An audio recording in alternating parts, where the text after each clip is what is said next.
Marcus Chen had always been terrible at first impressions. Back on Earth, his awkward humor and tendency to overthink social situations had left him perpetually single. So when the Terran Diplomatic Corps assigned him to the remote trading station, orbiting Kepler 442b, he figured it was just another way the universe was telling him he was better off alone. The station buzzed with activity from dozens of species. Tall, crystalline Vorthak negotiated shipping contracts with gesticulating tentacled Malari. Short, furry Kethran merchants hawked exotic spices that made humans sneeze uncontrollably. And then there were the Zephyrians. Marcus first noticed her 3 weeks into his assignment. She stood nearly 7 feet tall, with skin that shifted between deep purple and silver depending on the light. Her elongated limbs moved with fluid.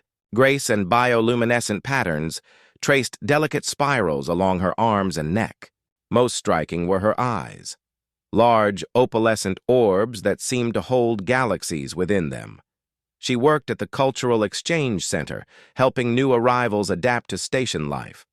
Marcus had watched her from afar, admiring how she effortlessly switched between languages, how she laughed at alien jokes he couldn't understand, how she made everyone feel welcome with just a gesture. Her name was Lirelai Voss's Thran, which roughly translated to Song of the Evening Stars. Marcus practiced pronouncing it correctly for days. Their first interaction came during a station-wide emergency drill. A simulated hull breach had everyone scrambling to emergency stations. Marcus, being new and flustered, had gotten completely lost in the maze of corridors. He found himself running in circles, his breathing apparatus askew, looking like the exact opposite of the competent diplomatic attaché he was supposed to be. That's when Lirelai found him.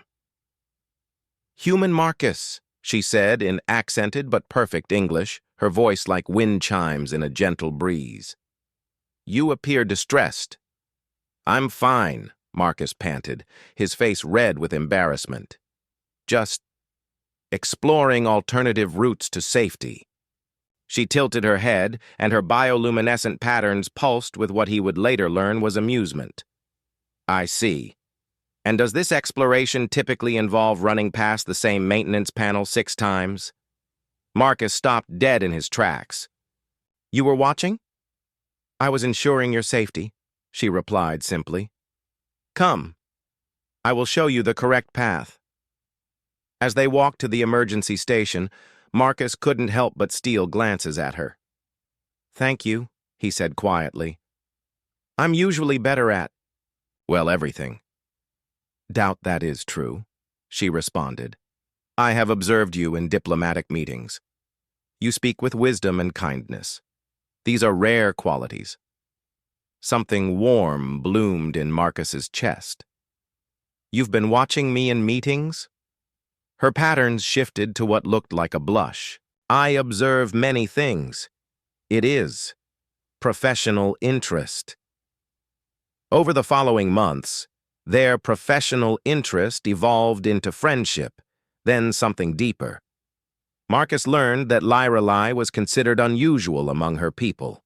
She was fascinated by other cultures rather than viewing them with the typical Zephyrian detachment. She had requested the assignment to this multicultural station against her family's wishes.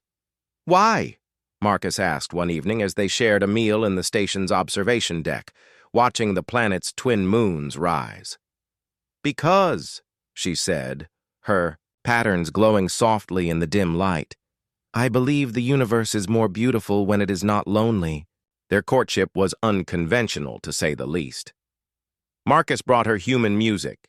She was particularly fond of jazz.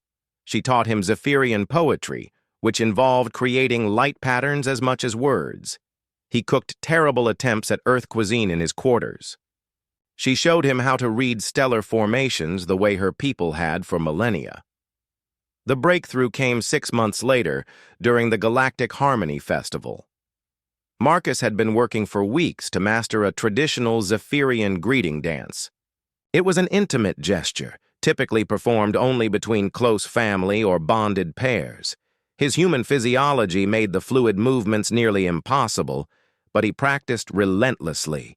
When he finally performed it for her, stumbling through the complex steps with endearing determination, Liralay's entire body erupted in brilliant patterns of light. Other Zephyrians in the cultural center stopped what they were doing to stare. "Marcus," she whispered, her voice thick with emotion. "Do you understand what you have just done?" "I tried to dance," he said uncertainly. "You have declared your intention to court me, properly, according to my people's traditions." Marcus felt his heart skip. "And is that okay?" Her response was to reach out and trace a glowing pattern on his forehead, a Zephyrian symbol that meant accepted and cherished and chosen. The wedding ceremony 3 months later was unlike anything the station had ever seen. They exchanged vows in 6 different languages, with traditions borrowed from both their cultures. Marcus wore traditional Zephyrian ceremonial paint that made his skin shimmer. Liralai wore a human wedding dress modified with fiber optics that pulsed in rhythm with her natural luminescence.